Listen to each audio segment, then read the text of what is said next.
and the cigarette tax.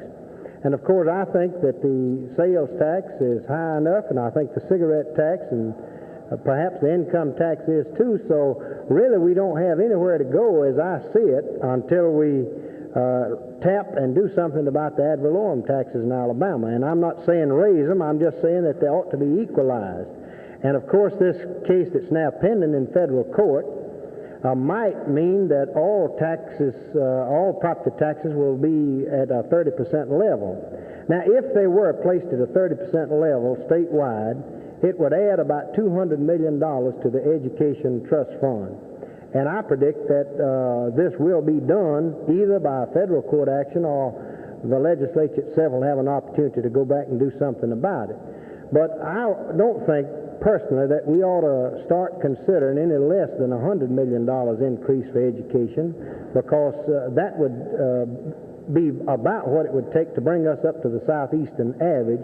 And of course, we've got to stay at that point, or we're going to lose our good teachers and a lot of our other trained personnel that we spent tax money to train, and that wouldn't be good economy.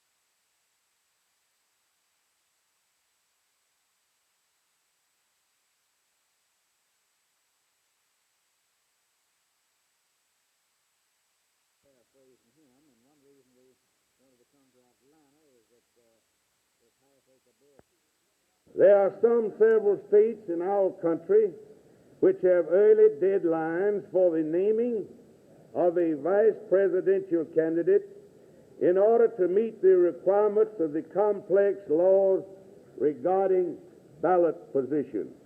Among these states are Pennsylvania, South Carolina, Nebraska, and Virginia. Governor Wallace can use my name anywhere he wants to help him in his race. In fact, I will be a vice presidential candidate, an advisor, a speaker, a hand clapper, a fundraiser, or a petition toter, if necessary, if it will help this great man in this great cause. But if he needed a man right now to help him get on these ballots, if he had to sole name and designate a vice presidential candidate, I was his man, because if you fall, fella, the time to help him is when he needs it. And frankly, I can think of no better person to be on a ticket than Governor Marvin Griffin.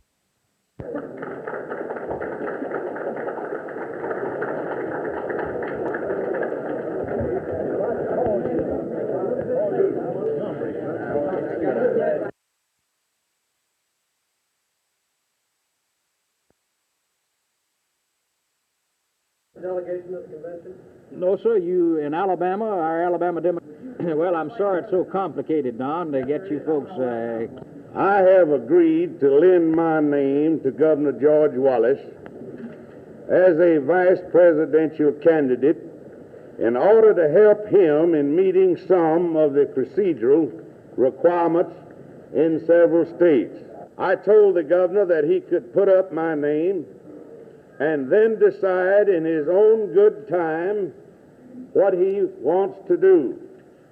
I know Governor Wallace, and I believe in what he stands for. He is a great American, dedicated to the task of returning the government of our great republic to sane, sound, and responsible principles. I want to help in this fight in any way that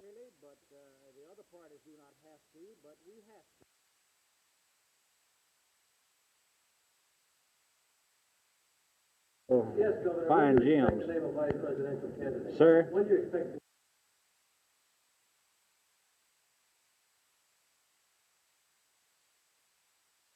to contract? And when we do this, we plan to start on a But we have employed Management Service America. And I wanted to do this since this was my first urban renewal program is Court Square. And I think is vitally important to the people that this program move with all expediency. So we employed Management Service of America to come in and to analyze our operation and to set up schedules. In other words, they would say, now you need to buy 5 parcels here, and they would give us a date in which to buy these parcels. And then they'd say your relocation section should come in, be working on where to put the tenants. Then you'd have your relocation section coming in, working on that. And as soon as those were out, we'd have the contracts for demolition. And all of this would be set up on a graph and a timetable. And I think this will help more than anything else to expedite. I've been to other cities where they were tearing down buildings and destroying them, and nothing happened for many, many months and could run into years. Much about it as I do. But we have set the Now, there's something that has not hit the news media yet. We just had a board meeting last week to decide this.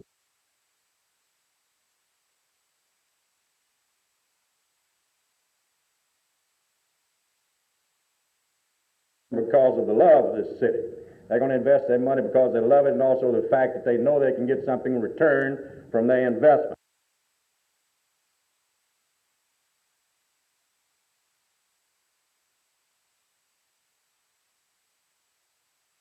And it's going to mean a lot, and I'm sure it's going to continue to grow. I understand, Jimmy, they're also going to employ around 200 and some odd professors out there, and that's a pretty good size industry when you take in consideration the payroll that will come from that, and not only that, the students that will be there spending their money in this trade area here.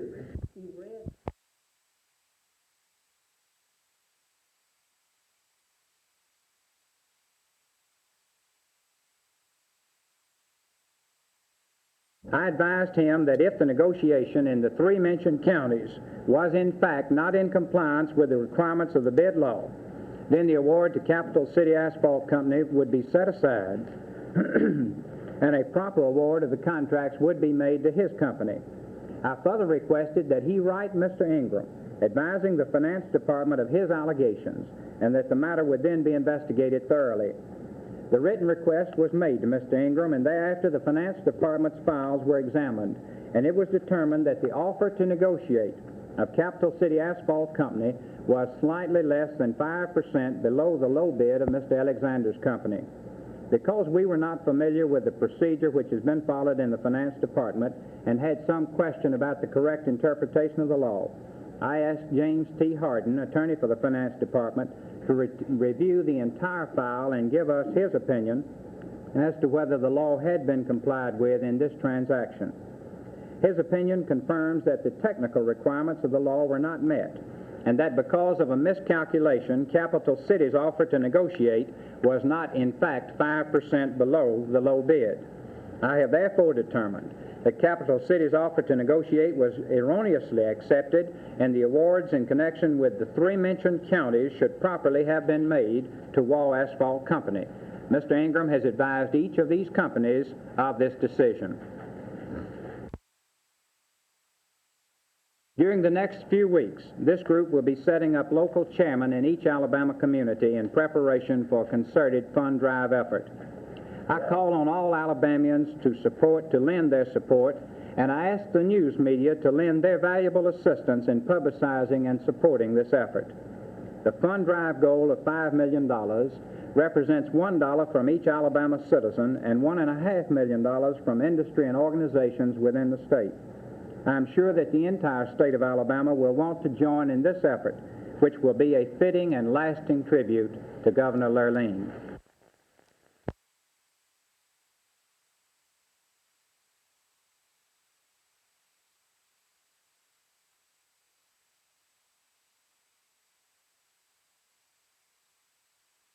But the court seemed to take this position, that freedom of choice is all right if you get the results we want. If you don't, then find something else. But whatever you use, find a system that will satisfy us. which means that you cannot plan nor have policy nor have rules and regulations with any degree of certainty that they're going to stand and that you're going to be able to use and implement them in the future. Because if you don't get the right social results from one particular plan, then the court says we're going to put something else on you. This is not freedom of choice. There's nothing democratic about it. It's completely repugnant to the idea that we've operated under for 3 years now in the Alabama school systems by local boards.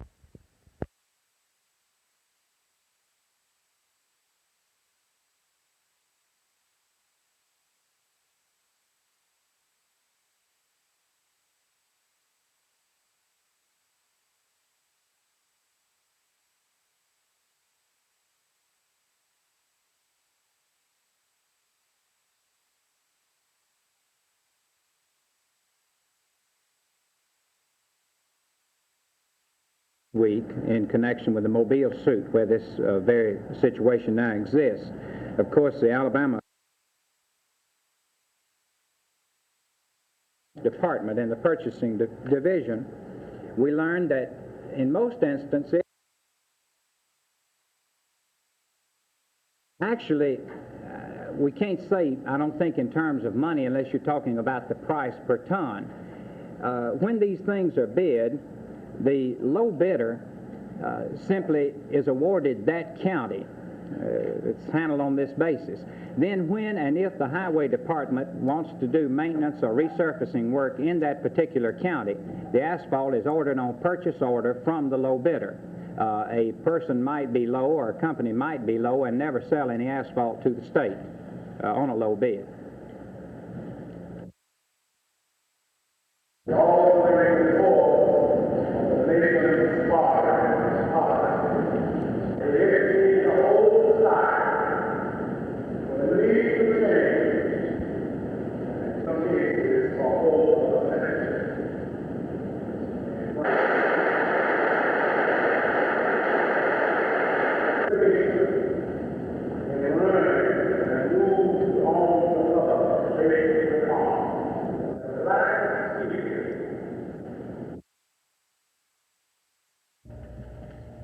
Well, the word continue, if you leave that out, it's always difficult to get funds in a political campaign, but your question suggests the fact that we know that Governor Lurleen is no longer the governor and that we're not involved in state government. We see no change whatsoever in our drive for funds because of that. In fact, Bill, it's probably easier. The governor has asked me to say to you that his commitment to the people of Alabama and of the United States is exactly the same as it was prior to the death of Governor Lurleen B. Wallace. He is in the campaign for the presidency to stay, and his campaign is going ahead right on schedule. Now, you'll notice from the sheets which we've given you here this morning that the fundraising appeals on television are going to begin again on June 3. They have been suspended, of course, since the death of Governor Lurleen Wallace. But these will start again and will continue as the campaign progresses. You will also... At the Democratic National Convention, I will vote for a man whose place in history will be known foremost as a patriot, one who is already known as a champion and as a defender of liberty, freedom, and justice, a man whose party loyalty is unquestionable, and one who has pledged himself to freedom, country, and party, in that order.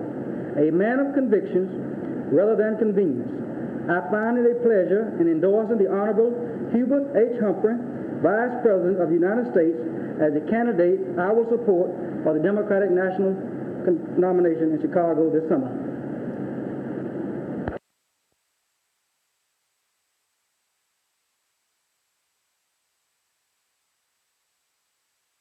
Alabama now spends $403 per child, which is 35% below the national average, which is $619 per child. The state of New York spends $982 per child, which is 93% more than the state of Alabama. These are very discouraging figures. From a total of more than 2,300 schools in Alabama, only 256 are accredited by the Southern Association of Colleges and Schools. 109 of these schools are predominantly white junior and senior high schools. 55 are predominantly Negro junior and senior high schools. We have only 11 elementary schools in this state that are accredited by the Southern Association of Colleges and Schools. These are facts that we cannot afford in this state. And as young citizens of this state who are about to take on the responsibility of adulthood, it will be your responsibility to join in the fight to make this state more responsive to the needs of its citizens. You must commit your hearts, your talents, and every act to the task of guaranteeing every child the opportunity to master his talents, undiluted by economic circumstances and unhindered by facial complexions. As far as I wanted to accomplish something, visiting with the people in the courthouse, which is the fountain spot of all government in Alabama, and visiting people in the streets and shaking hands and showing the logic of what they were doing. Now, I was not appealing to emotion. I was trying a man-for-man beginning situation, and I think we've hit 7 or 10 of the 67 counties in Alabama. And the purpose is, in my mind, is to show that while everybody likes George over there, takes pride in George, they're not going to get mad and roll on the ground about it, but really, logically, if they realize that in the final moments, and this is only on November 4th, we'll never test this till the evening of November 5th, that when they have to make a decision, do they just want to secede for an hour, or do they want to and elect Hubert Humphrey, or do they want to say, George, job well done, we like you, but quite frankly, we're not going to dissipate ourselves in that sense. Now, this would permeate, if there is a weakness in Alabama, I would assume that the people in California who are for Wallace say, well, if you can't take Alabama, then perhaps we ought to have second thoughts. Legislative, which I will present to the legislative room. But I would warn you that the legislature of Alabama, I'm going on record tonight with my advocacy of several recommendations which I feel are desperately needed if we are to give the Alabama taxpayer his $2 worth in education services. First, I feel that education is a profession, much like the other professions in our society. And I believe that a teacher tenure law is repugnant to professional status. Therefore, I feel that we should abolish our teacher tenure law and critically evaluate the standards we set for our educational personnel. Secondly, I further feel most strongly that salaries should be based not merely on scholastic attainment, but most importantly on professional competence, and that our present salary schedule does not properly provide incentive and reward for professional excellence.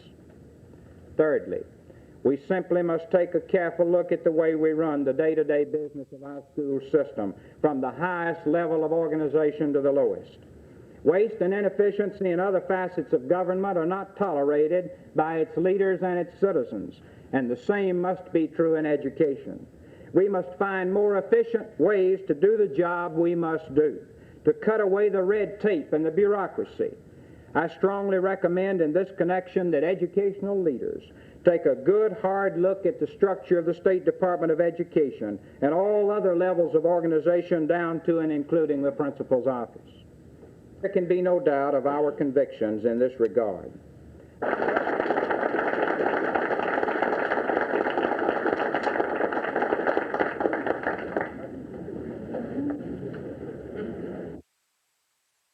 Governor Brewer's proposal to abolish the teacher tenure law, in our opinion, should be opposed and rejected by all educators. The Alabama State Teachers Association was appalled, shocked, and dismayed that the governor proposed to upgrade education in Alabama by removing the teacher tenure law. We feel that this proposal is more detrimental to the cause of education than the inadequate salary schedules, the ill-equipped classrooms, and the gross inefficiencies, along with the multiplicity of other problems which are choking this state educationally. The Alabama State Teachers Association has called upon the governor to reconsider his proposal and to seek new counsel and advice before proceeding to implement a proposal which will set this state further back than it is now in the area of education. We also call upon all educators and parents to oppose this move because, in our opinion, it is not in the best interest of education.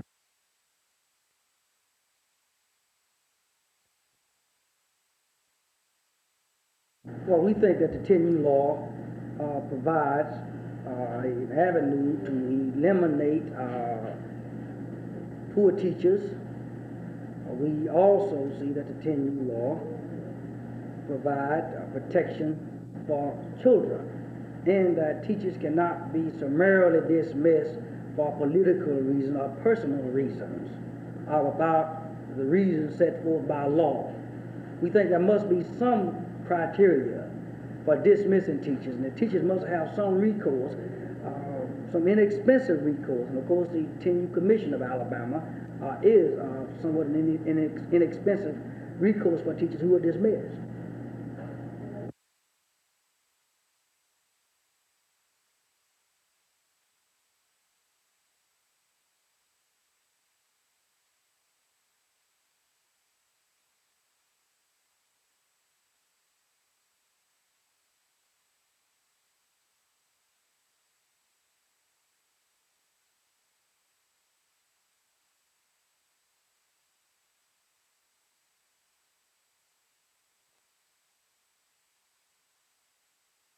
Concerning the recent federal court decision regarding the Auburn University branch in Montgomery, where a 3-judge court ruled it was legal for Auburn to be such an institution, naturally caught us by surprise. However, we feel that this is a difficult case and realize it, and find ourselves not without some understanding of why a lower court would hesitate to be a pioneer in this area. In fact, the court noted in this case that this was a case of first impression. And previous decisions dealing with discrimination in institutions of higher learning have gone no further than ordering non-discriminatory admissions. But the legal principles are greater than just an Auburn branch in Montgomery. The implications of this case are not limited to the boundaries of Alabama. On August the 15th of this year, a similar case will be heard in Nashville, Tennessee. Its implications are so great that the Department of Justice has found it necessary to intervene in that case on behalf of the plaintiffs. In view of our opinion that the entire dual system must be dismantled, the constitutional issues are so grave, we have instructed our General Counsel to take immediate steps to appeal this case to the United States Supreme Court.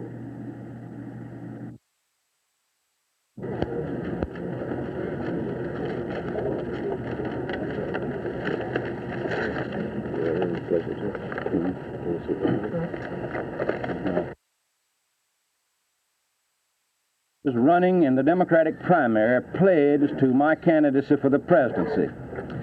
If they no prospective candidate of the two existing parties, nor anyone in party leadership positions, have come forward with any indication that there will be any difference in their platforms. No one has suggested that the wishes of the American people will be heard.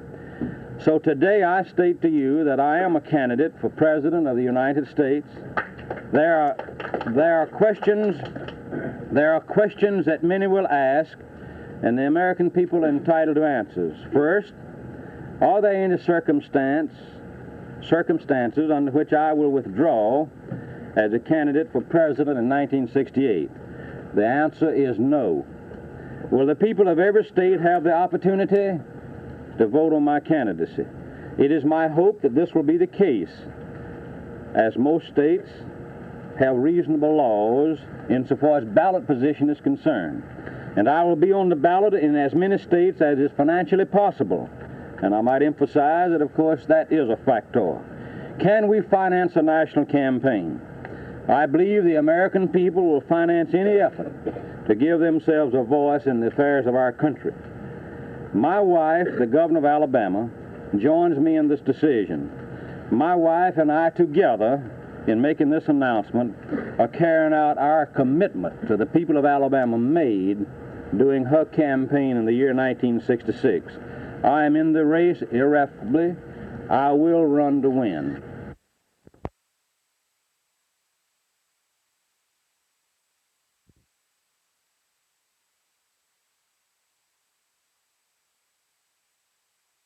In Alabama? Alabama, Louisiana.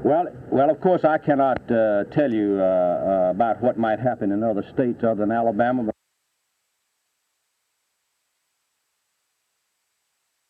we have a nation which has fed, clothed, and rehabilitated its allies for many years, and even including those nations that we fought during World War II.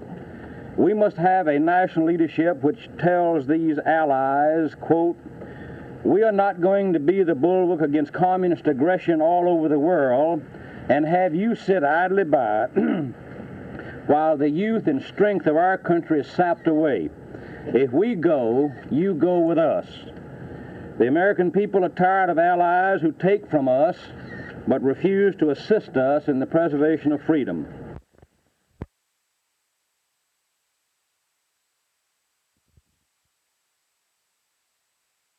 Of course, I'm certainly concerned with my wife's health, and I think anyone knows that when you've had a recurrence of cancer that it's serious at the best. In fact, there's nothing good about cancer anytime. And of course I'm naturally concerned with her health at the moment above everything else. Question? You get that?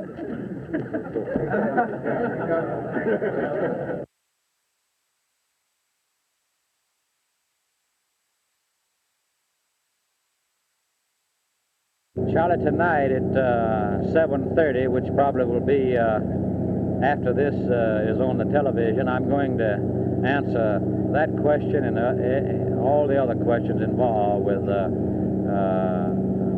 the state and any other question that's particularly concerned about Alabama. And I'll answer that tonight at 7:30. Historically, the third-party route to the presidency has been monumentally difficult, and despite Wallace's well-greased campaign machine, he is reaching for a goal that is next to unobtainable. The GOP is the only third party in history to make it, and that was in a time of revolution. Historically, Southern third parties have succeeded only in electing the man that they tried to defeat. Such was the case in 1860 when the South went third party and elected Lincoln. And again in 1948, Truman would likely have lost had it not been for Southern third-party votes. Wallace thus must convince even his supporters that his candidacy won't assure Lyndon Johnson's re-election. Whether he likes it or not, nationally, Wallace stands for segregation. He has attempted to moderate since he stood in the schoolhouse door back in Tuscaloosa, and since his famous inaugural remark about segregation today and segregation forever and tossing the gauntlet. He now says that really meant local government today, local government tomorrow, and local government forever. Wallace has undisputed appeal for those who want something done about the emotional issues of riots, federal control, forced integration, hippies, and disrespect for authority. He is an alternative to these things, but whether or not he is a solution to them will be decided by the voters. The pollsters don't give him much of a chance, but true to the Wallace way of doing things, he will make some waves. This is Charles Caton reporting in Washington, D.C. Maybe that'll bring some of y'all back into a fractionable orbit instead of a full orbit, you know. So this is a movement not of an individual. It's a movement of the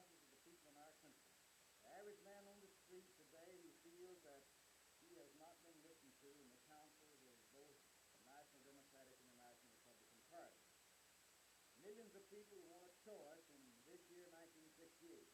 We ask all the elected state officers, with the exception of my wife, the governor, and the judges, to run as an elector.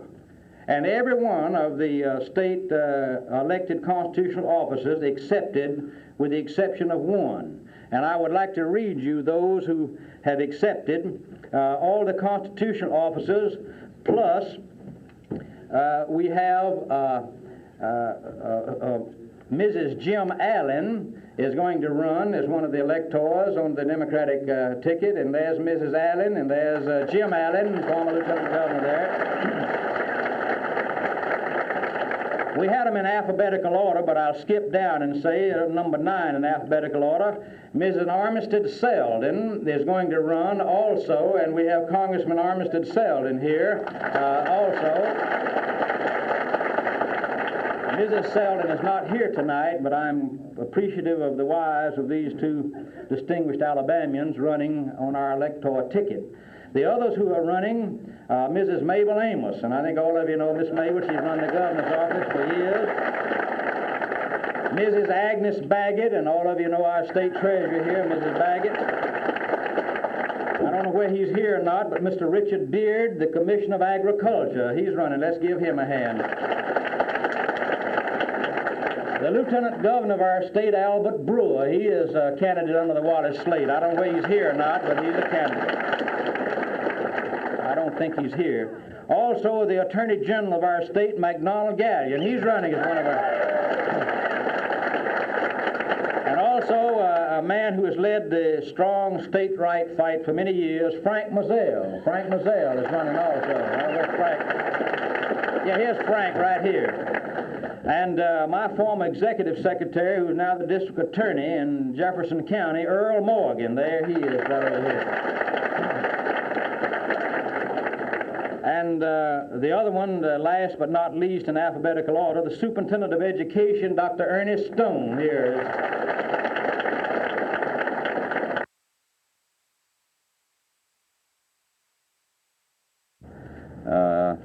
And our prayer and hope is that the radiation and treatments that she's taken and will probably continue to take will arrest her problem. One reason that I'm making the announcement is upon her insistence, because she ran for governor and said, if you elect me, and I said, if you elect her, and one of the national parties do not give the American people a choice, then she said he will be a candidate. I said I will be a candidate. And so this is a commitment she made and I made to the people of our state. And she's very concerned about this commitment because she knows that was the basis upon which she ran for governor of our state. And so my prayer and hope is that her condition will warrant the optimism that we have at the present time from those who are treating her.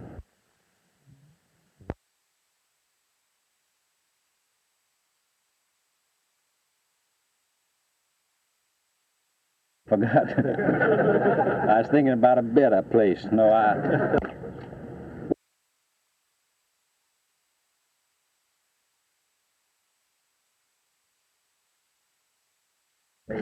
Bill, I do not plan to run in any Democratic primaries, no.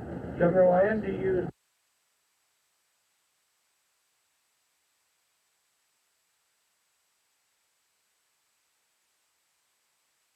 All of those who are on the state payroll, 7 of them who have gone with us prior to my announcement, including Mr. Trammell and Mr. Jackson, who are going to still remain finance director and her executive secretary, but are going to receive no pay during the time they're working in the campaign. And the other 5 people who are on the state payroll, who went as we told you that we were going to do during the campaign, Mr. Ed Ewing, Mr. Stan Sykes, Mr. Joe Fine, Mr. John DiCarlo, and Mr. Lane Brislin, every single one of them will be off of the state payroll in the morning, and every single one of them who have had a state car will give up the state car. Are you going to remain your wife's #1 advisor? I'm going to remain as my wife's #1 advisor, and she wants to know if I'm going to be her #1 advisor. Really, my wife, I'll be her advisor, #1 and #1. That'll make y'all feel good. I want these local papers, and I don't want nobody to have a stroke during this campaign. I want everybody to. You'll be without pay too. I'll be without pay too. I'm not going to draw anything, not even the $1 a year that I promised. A momentous occasion, not because of me as an individual at all, but because of the stamina and the courage and the patience and perseverance of the people of this state in making possible this movement. And while I told you during the campaign that people all over the nation were going to say, thank God for Alabama, I wish you could have heard them say that in California, because they did say it. Thank you very much, ladies.